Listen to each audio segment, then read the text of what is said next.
Good morning. We welcome you to our continuing series, Explorations in Savitri, with Alok Pandey. We are still in Canto 10, Kingdoms and Godheads of the Little Mind, in Book 2, the Book of the Traveler of the Worlds. And we ended on page 246 Yes. the other day. And I thought we'll just read this passage again because it's worth reminding, because there is quite naturally a tendency that when we move towards the unknown, we try to bring the scraps of knowledge from the known and project it. But that's where the danger lies. So, a lot of people have this issue with Sri Aurobindo because he brings in a totally a new vision, and they start looking at whether it's there in the tradition or not.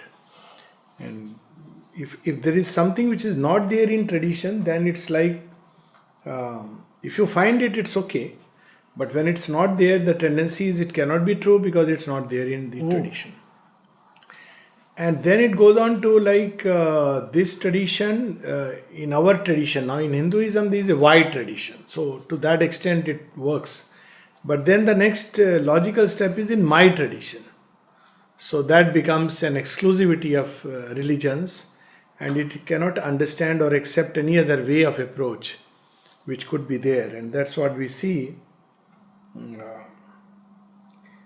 Heavens, trust to it, are the established ancient ways. Immutable laws man has no right to change. A sacred legacy from the great dead past, or the one road that God has made for life. And everywhere we see this. Of course, the Islamic world nowadays is undergoing a turmoil, and people often justify many things. Even in India, some time back, women were using parda, doing parda, under whatever influence it came. And it was all justified that that's how our great ones have been, that's how our masters have been, that's how our great grandfathers did it. So if the grandfathers and great grandfathers did it, that is the justification. But even in the West, how can you counteract Jesus? And his sayings, everywhere, because the human physical mind has been very active. But now we see that's why Sri Aurobindo had to erase the past. When some people ask Sri Aurobindo that should we not use these past forms and show their truth. So Sri Aurobindo said it's a very risky thing, and it's much better to erase it completely. Ever to the new and the unknown press on. Because otherwise human mind will keep on going back, keep on going back, and at some point of time, that's the beauty of Savitri, that he, as far as possible, he avoids going back to the past forms. The spirit, yes, because the spirit doesn't change. So, a firm shape of nature never to be changed, part of the huge routine of the universe. We also read this line that, the habits of the mind are to eat the truth. So, common thing is that, people when they get angry, the most common, it's natural that I'll get angry because so and so told me this. Now, this is a habit, and it's regarded as this is quite obvious, quite natural. Well, it's not obvious. If you take to yoga, it's not obvious. So it believes that only those things are true. So if somebody gives a contrary response, let's say response of love, so it's not understood. How is it possible? Because it cannot be true. So the logic works like this. What is other than the normal habit of the mind and its response is, then that cannot be true. Because human mind shuts everything into some fixed formulas of life. He says, only those things are true, the opposite of which are also true in their own time and application. Yes.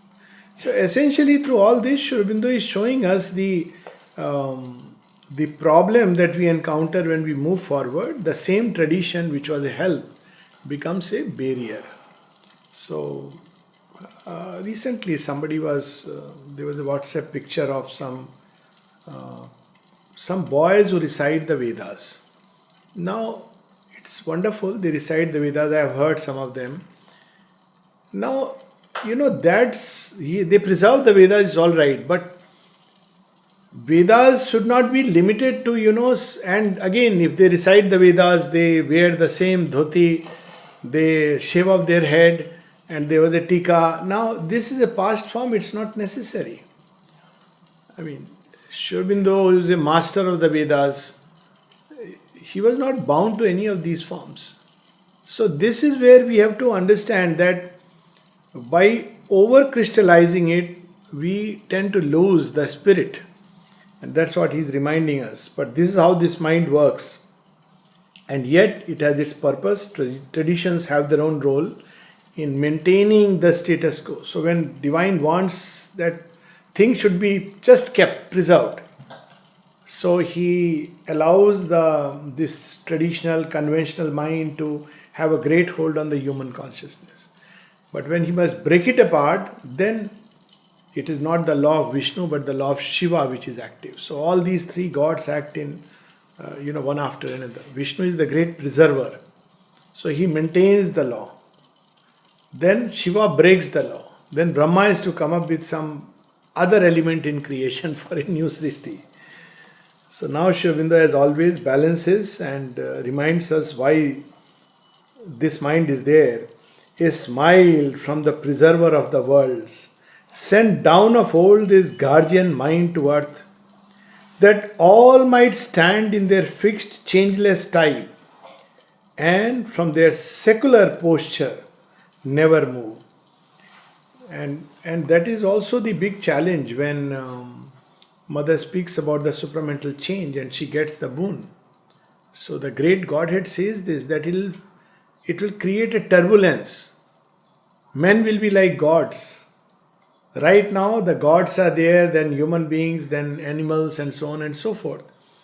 And they are kept in their orbit by a magic circle of consciousness which they cannot break. They can't help but, not go beyond it. That's how their law or the dharma in this state works. Now if they break free from that, let's say the elephant recognizes its own strength, then there will be chaos. Or human beings recognize that they are not just equal to gods but greater than the gods potentially. There will be another kind of turbulence. So this balance is maintained by this mind which fixes things in a groove further, rivets life. And then it says that's it. You can't question beyond it. But he says the preserver of the world. Yes, so behind it, because that is also a place for that. Mm-hmm. See, if you look at it, now we were talking about the Vedas, see the other side. How were the Vedas, the memory of the Vedas kept alive? Those who realized the Vedas went beyond.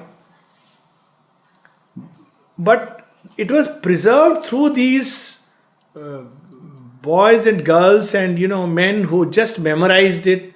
They had to be trained in their memory, trained in their intellect. They were like living tape recorders. But tape recorder is a tape recorder. It's not, it recites all the slokas. But reciting a sloka is not synonymous with living it or even understanding it. Yes. So their purpose was to preserve a truth. And they preserved it admirably well. Mm-hmm. Now you have all the books, but still you need the intonation. So these people have this task of preserving. But we should know its role and not mix the two. Yes. So that's what, a knower of the Brahman may know none of these scriptures. There is a very wonderful line in Savitri. The Veda knower of the unwritten book. Yes. Satyavan is described like he knows the Vedas, but he has not read any book. And it's true of many, Sri Ramakrishna Paramahans and many such great ones who did not read. So while it's good to read and nothing wrong with that, and there are some profound truths, we should not limit our expansion to that. So that's where we must know the difference. one sees it circling faithful to its task, tireless in an assigned tradition's round, in decayed and crumbling offices of time, it keeps close guard in front of custom's wall. And there are many examples. I've grown up in one such custom, traditional Brahmin family. So it was enjoined to us that, every morning and evening you have those Sandhya Vandan. It's actually, if you look at it that way, it's like, in Quran you have to read 5 times namaz. So you have to wear a janeo and you have to do morning. So now every evening we had to all sit together and do arati, that puja and some. Wherever we may be, you can't be fooling around. This is your work. This part of the family has to get together and do arti. Of course, we used to love it. But at the same time, we know where our minds used to wander. Now, I have some very interesting memories of that time, though my father was a bhakta. But I have seen people who are doing the puja, but now, because there is the milkman, there is somebody else, and while doing Hanuman Chalisa, they are also saying, Acha, go and see that fellow has come, tell him this, even sometimes tell him I am not here. Now, all this when I saw, I used to wonder. Now, every woman has to, go at a certain festivals to a temple. But what will happen in the temple? The mother-in-law would be talking about the daughter-in-law and the daughter-in-law will be talking about the mother-in-law. But she's gone to temple, wearing a nice sari, and in front of elders you do a ghungat, but whether behind you, So, but this is custom. Now people see that. They are not able to see the deeper heart. Now these children of new age are challenging us. They don't dress up like that. They don't follow any of the norm. People ask me this question, what to do? Our children are no more spiritual. I said, who said that? Said, no, they don't do this, that. I said, that means they are no more religious. Said, yes. So I said, first, there is a difference between religion and spirituality. Second, that how do you know they are no more religious just because they are not following the traditions? And it doesn't need much. You go in Middle East, if you go and follow the Hindu traditions, they will say you are not religious. If you follow the Middle Eastern traditions here, we will say, oh, this is fanaticism. If you go to far west and you have the staunch Catholics and, then, they think that others are...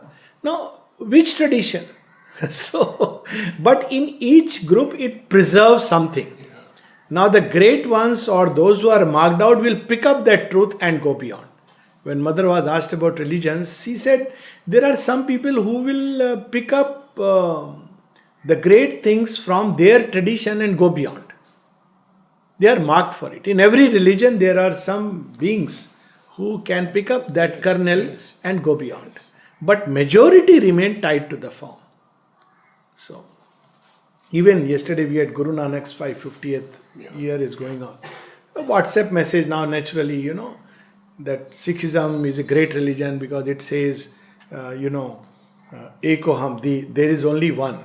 I say, this is not new knowledge. It is as old as the Vedas. Ekameva Dvitiyam. It's just that Sanskrit becomes Punjabi, that's all. So this is the problem. But, then people fight. Even when they are saying the same thing, because the external is more important. The inner is forgotten. So it just customs wall, look at it. Guard in front of customs wall.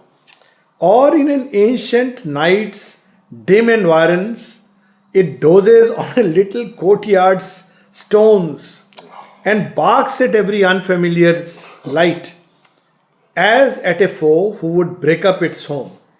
So this fear that, religions create and fatwas that they issue, all these things have no more any relevance. It had a relevance when humanity was confined to small groups and these groups were not going beyond their boundaries. So you needed to, preserve them.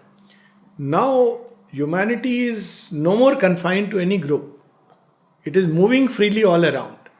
Now this becomes anachronistic because if you strongly hold on to it, then you refuse to expand in your soul, which must go, far, far beyond. I had this experience in America when I wrote to a Russian Orthodox gentleman who was a choir conductor and asked him for some music. And he said, "At least you have not forgotten us totally." Mother had the same experience. When she made a painting, mural painting of, whose was this? It was a very famous painting, which is in one of the churches. So she says the priest came and remarked, "Whatever you may say, you are one of us. Nobody could have painted like this the scenes from the life of Christ or something like that. You are one of us." Now, this tendency to reduce, she laughed because,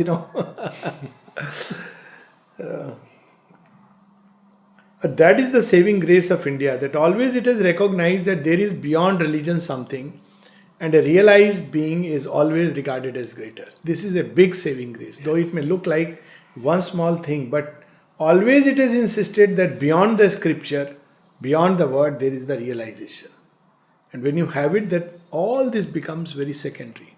Even a great word like the Gita says, someone who has realized, for him, the use of the Vedas is like carrying a little pot into the ocean and filling it with it. So that's where we must, we are all heading. A watchdog of the spirit's sense-railed house against intruders from the invisible, nourished on scraps of life and matter's bones. In its kennel of objective certitude. Look at the imagery here. It's unbelievable. He says a watchdog. He says scraps, bones, kennel.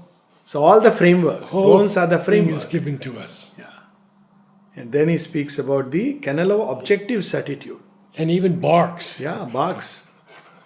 Actually, it reminds me of that I was sharing the other day on 5th December for the 5th December talk, which will be aired, about one of the pontiffs in Puri, who was asked about physical immortality of Sri Aurobindo, and he literally looked like he's barking.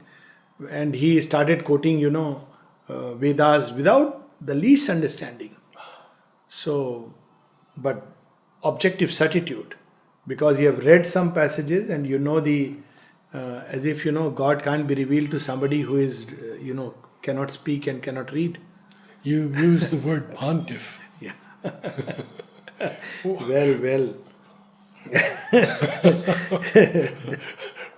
What religion? All I tell you, religions are the same. We have to go beyond religions. Yes. Religions are the same. As I said, there is a saving grace in Hindu thought, and one, it's very vast. It has grown organically, so it accepts different approaches to God, which is a big saving grace. Yes. At the same time, the second is that a realized master is always great. This is a very big saving grace. But otherwise, same tendency to crystallize and form a sect and then fight. The Vaishnavites and the Shaivites. Among Shaivite, there will be different branches. It's a human tendency to rigidly hold on to something. So nobody can go beyond Patanjali. If you talk about yoga, it is Patanjali. If you talk about bhakti, it has to be so and so. Madhavacharya or someone. If you read prayers and meditation, I tell people, I have read Narada's Bhakti Sutras and Sandilya Bhakti Sutra, which are among the classics. And I can tell you, the mother doesn't speak of Bhakti Sutras in prayers and meditation. But if you have a heart, it will melt and you will see there is nothing like it. In the entire Bhakti literature of India and the world, nothing like it. Nothing that comes closer.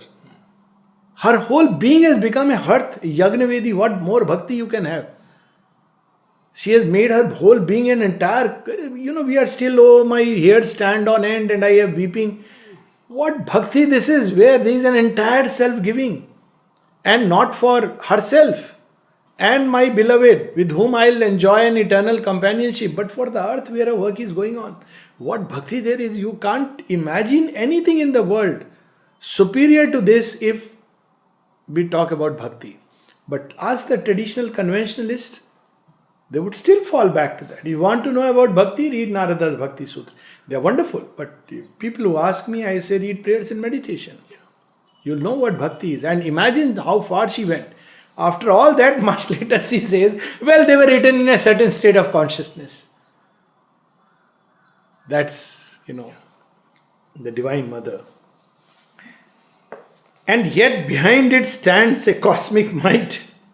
A measured greatness keeps its vaster plan. A fathomless sameness rhythms the tread of life. The stars, changeless orbits, furrow inert space. A million species follow one mute law. So that's why he keeps the balance of the world. But when the time comes to change, it's very interesting. In the Gita, Sri Krishna says very interestingly those 3 or 4 or 5 lines about the avatar. And he says, Yada yada hi dharmasya glani bhavati bharata. Whenever there is a glani of dharma. So one way is that somebody else does the glani of dharma, breaks the measures, and Lord comes to re-establish it. But if you take the vision of oneness, the divine destroys and he rebuilds. If you look at Krishna, he destroyed the old standards himself. And then he gave a new standard. It's so interesting and so strange. Because you have to see things from a vision of oneness. And he says it in the Gita.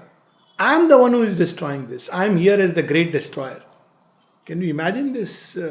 He, in the Devi Bhagavat, the Divine Mother who destroys is regarded as Chinnamasta. Yes. The famous Nalinidas on the brink. Yes. Where he says the Divine Mother has assumed her Chinnamasta form, where she beheads her own, she cuts her own head.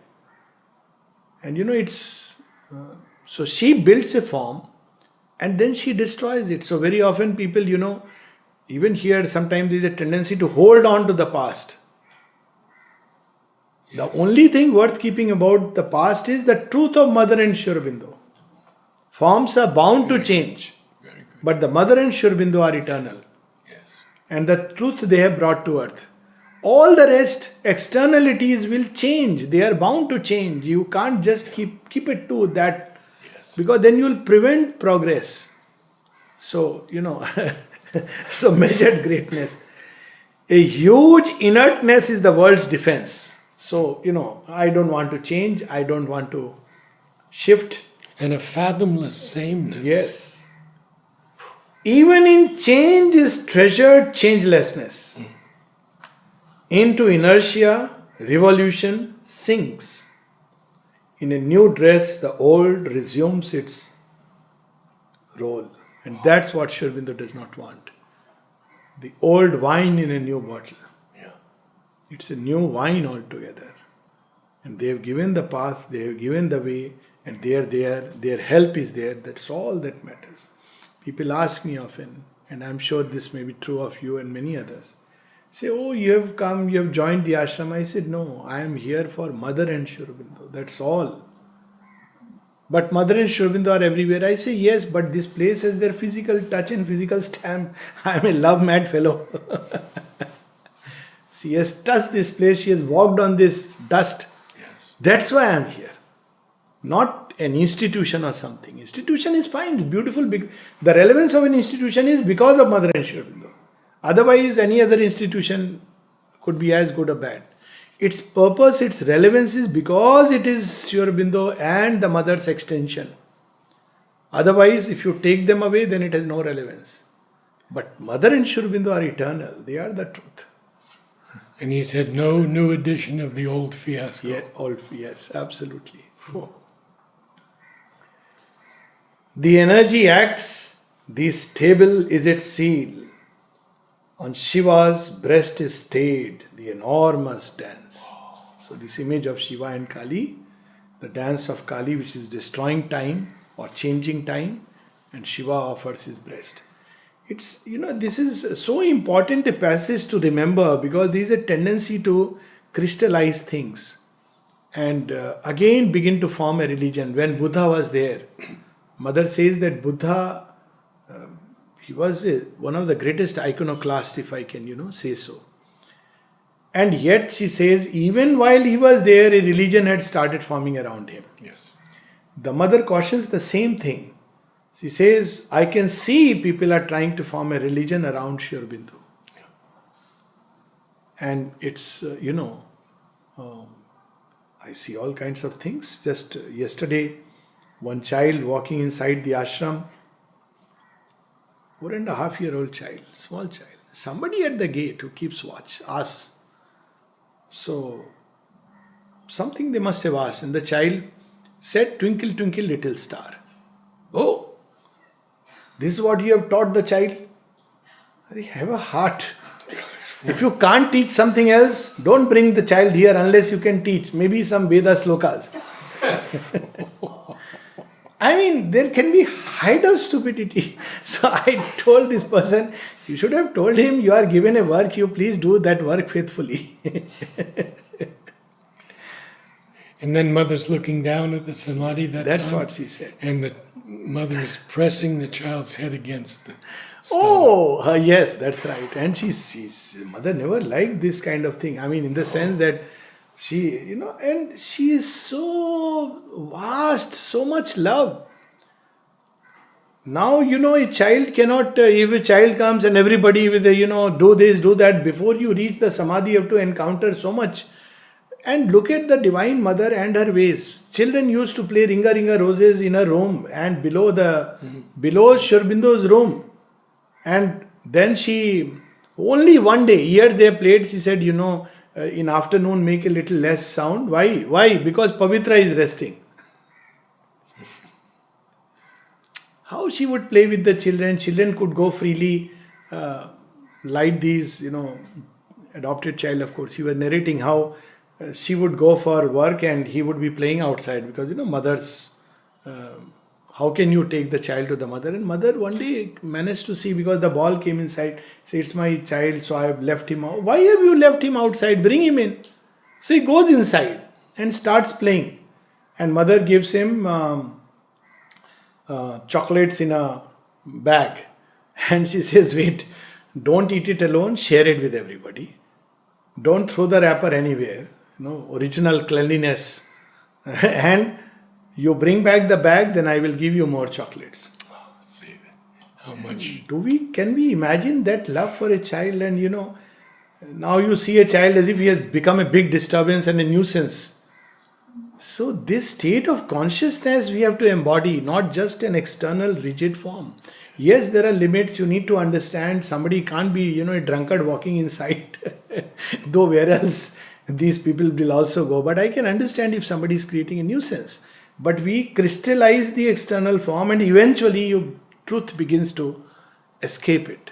So he is reminding us that we should be careful because now Sri Aurobindo is bringing a far greater truth than this little mind can hold or contain.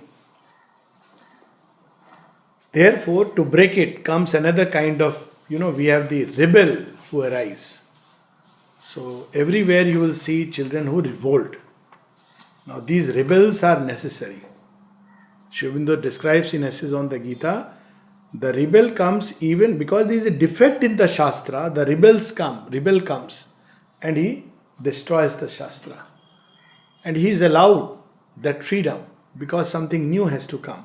Now this is part of the three-bodied Yes. Trinity. So now comes the next one. He is the rebel. Rebel mind. Full of the vital imaginations and adventurers and explorer. A fiery spirit came. That's why it's fiery. Next of the three, a hunchback rider of the red wild ass. The red wild ass we know is a epithet. It's not a real, the red ass is an epithet for somebody who is, takes a fancy and rushes here and there. Somebody who is moved by, let's say, something fashionable or jumps on this side and jumps on that side. So he's called red ass. Sri Aurobindo has made him, qualified it further. Red wild ass. So this is a spirit which breaks everything. Now this is also still within the little mind. But this also plays its part. A rash intelligence leaped down, lion-maned, from the great mystic flame that rings the worlds. and with its dire edge eats at being's heart. So when Shiva has to destroy the old forms, he sends Rudra. You have the famous Sati Yagna, Daksha Yagna. So he sees time has come. These people are so much tied to external forms that they've forgotten even the Divine Mother's presence and the eternal. So what he does, he sends one of his Ganas or Rudras. It's very interesting story because people often ask about the relics of Sri Aurobindo. So I tell them that the story, Shiva, when he comes to know that Sati has given her body into the fire because he has to come again, recast. So Shiva takes a strand of his hair and throws it on the ground. And out of him comes the greatest of all Rudras, Veerbhadra. And Veerbhadra goes and demolishes an entire army, even the preserver of the world. There is a very interesting story because Vishnu, he calls Vishnu, he is the preserver of the world. He says, you promised to help me. He said, yes, but not against the fire of Shiva. So even Vishnu, when he comes to stay him, he cannot stay him. Now this story we understand when we understand that this is a clash between the preserver of the world, who knows now the time has come for a change, and a strand of hair from Shiva. So I keep telling people, if a strand of hair from Shiva can do this, imagine a strand of hair from Sri Aurobindo, who embodied Shiva and Krishna in a single body. We don't understand what it carries within itself. So from the mystic flame, then sprang the burning vision of desire, capital D, which wants, this is a desire which sets the world aflame. No, it wants a change, it wants something new.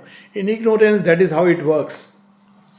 1,000 shapes it wore, took numberless names.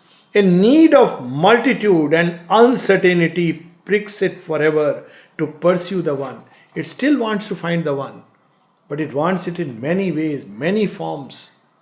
So that's how it begins to destroy old customs.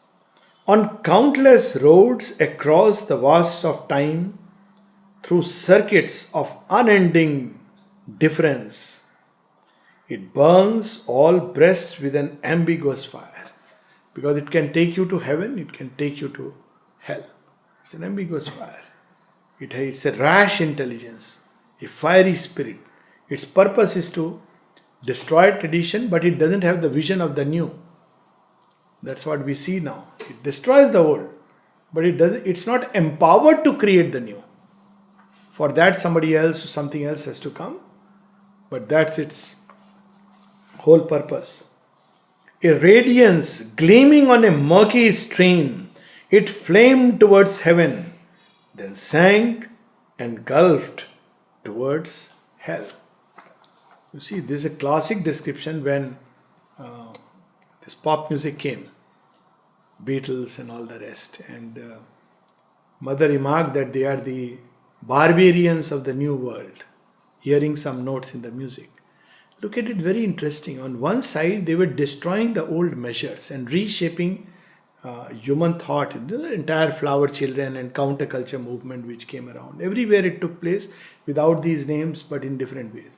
But on the other side, the drug culture also came, and all the other things which today we would definitely regard they were harmful things. On one side, they broke traditions, and then they went overboard also in hell.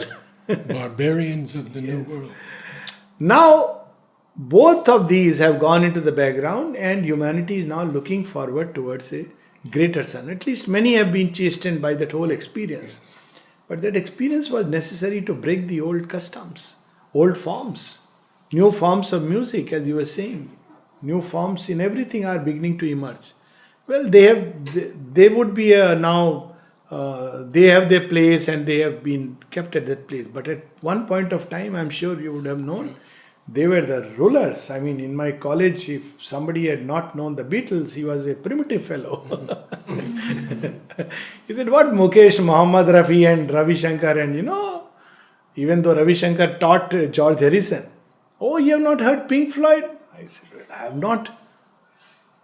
Make me hear. Then you are regarded as somebody among the elite. So now, of course, all this has gone into the background and something new is.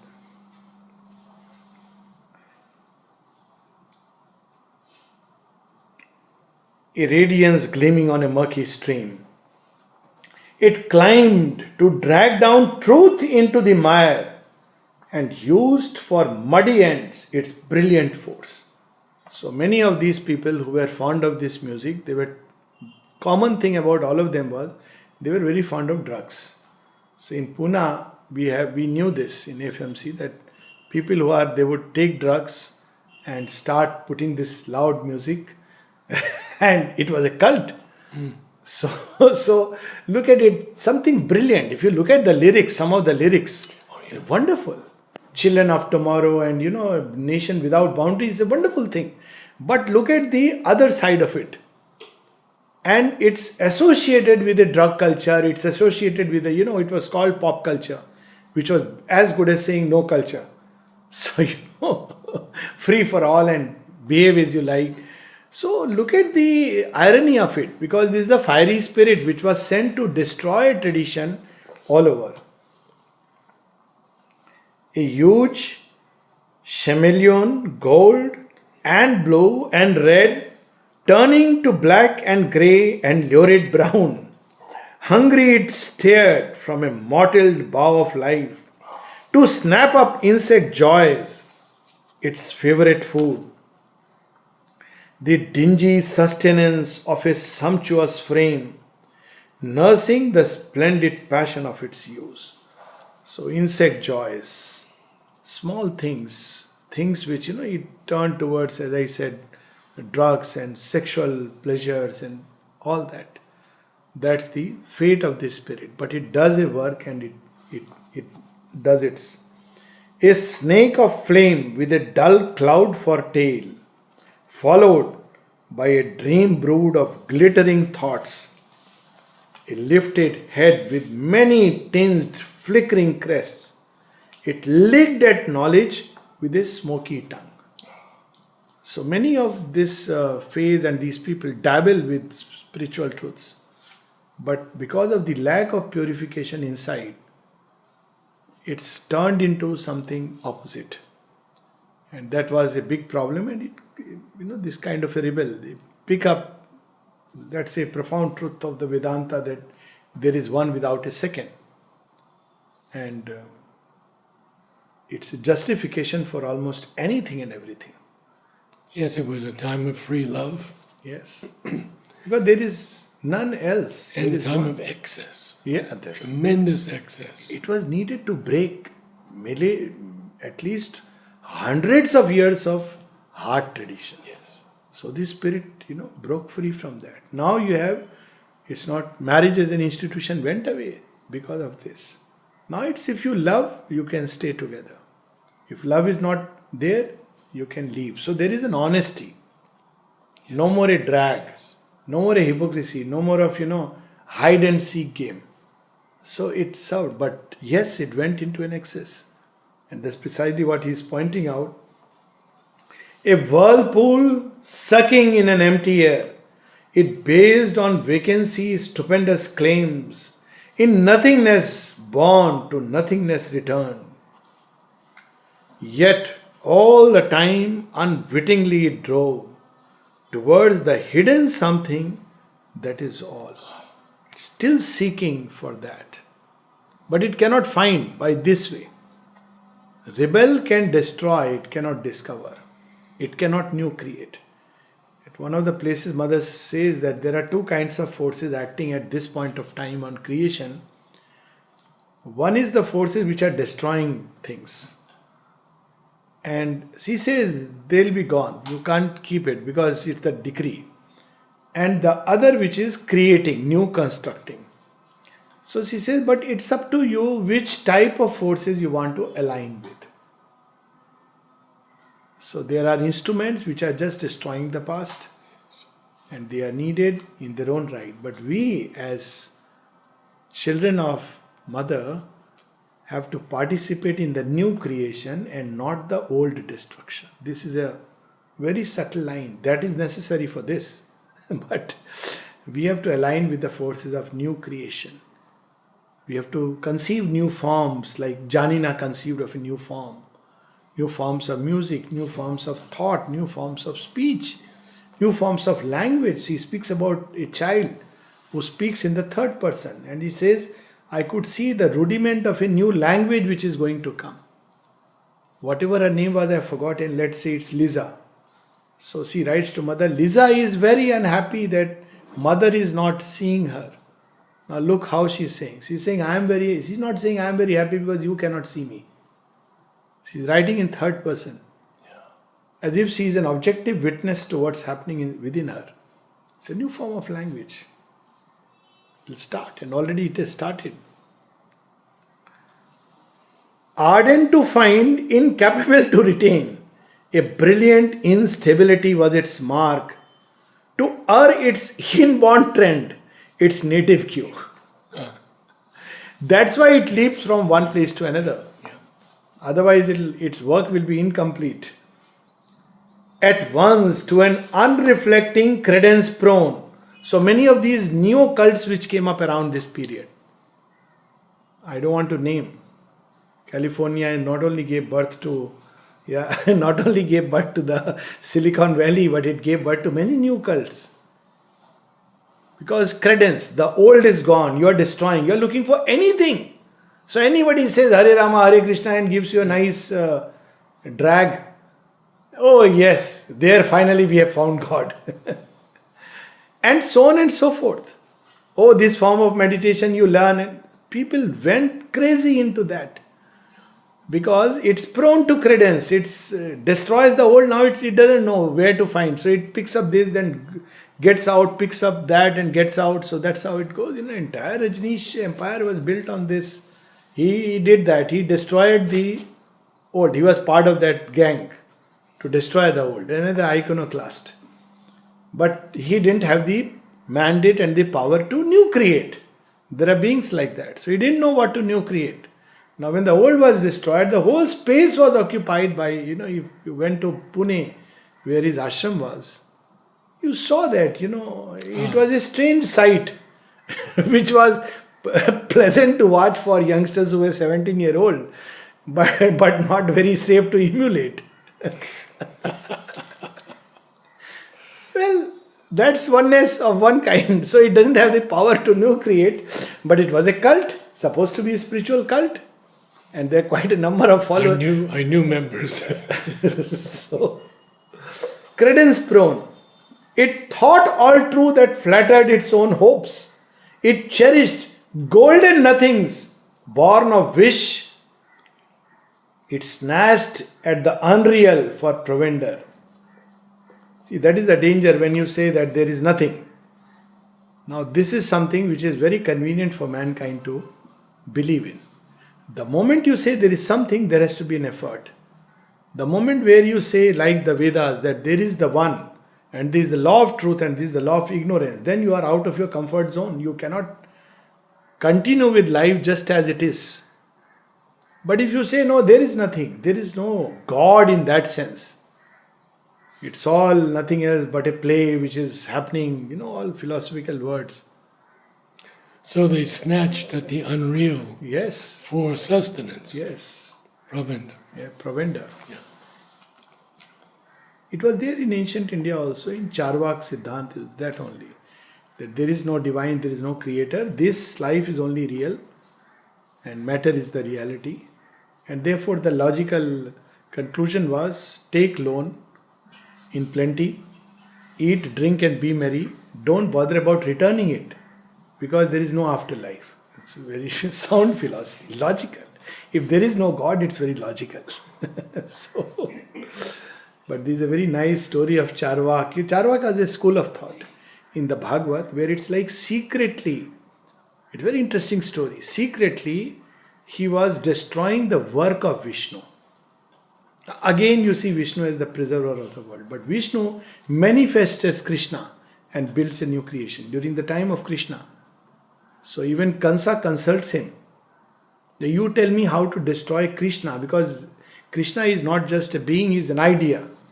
So unless I destroy this idea, and you are the one who is great at destroying the idea, He says, yes, yes, I know. You have destroyed the idea of Vishnu. So do this. So he says very conveniently, you have to imitate. That, just imagine how falsehood can work. Imitation is a way to destroy. Can one imagine? And it's the worst deceptive form of falsehood. So, Nalnida says falsehood is not only that which opposes truth, falsehood is also that which imitates truth. So he gives him a clue, imitate. You say that you are Vasudeva. Who is going to challenge? Who is the real Vasudeva? You are God. And he starts believing that I am God. Very ignorantly. I am God is a profound truth. It's not the truth just of this body unless you take the entire. It's a very subtle and profound truth. Last few lines we will read. In darkness it discovered luminous shapes, peering into a shadow hung half light. It saw hued images crawled on fancy's cave. Many of these people who are moved by this kind of a vital mind, they start suddenly a flurry of visions. Every day they see a lot of beings, all godly beings. There is nothing less than that. All the gods, and one should be very careful, because when the vital mind is overactive, its own fancies can create images. It's not as simple as that you start seeing Krishna, or of course in our yoga, Mother and Sri Aurobindo on the house. So when people say I am all the time guided by Mother, I see her, I am a bit wary of that. You need a tremendous purity and inner, and if you have it, you will not say it. You don't need to say it. So that's why I am a bit wary of all these experiences, because the vital mind can create. Yes. That's how the intermediate zone comes. One has to be so careful. Or it swept in circles through conjecture's night and caught in imagination's camera bright scenes of promise held by transient flares. Fixed in life's air, the feet of hurrying dreams kept prints of passing forms and hooded powers. Look at this, hooded powers. And flash images of half-seen verities. So all this talk about, that I am having this golden light is entering me, it's entering my cells, is doing that, doing this. You should be very careful. Supramental yoga is not done like this. It is, Mother herself has said, it's a few hundred years. We have signed up for a long project. Not for a simple thing that anybody can just walk like a cakewalk. But the vital mind, in its fancy to catch the new, starts doing it. And then there is a cult around it. There are cults now already around people who claim to be the descendants now, or the next flag bearers of Mother and Sri Aurobindo.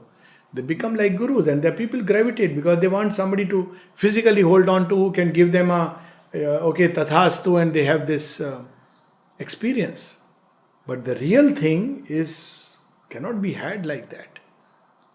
You can't fool around the divine. You can't fool the divine. So we'll stop here and continue next Saturday. Saturday. Yes, next Saturday.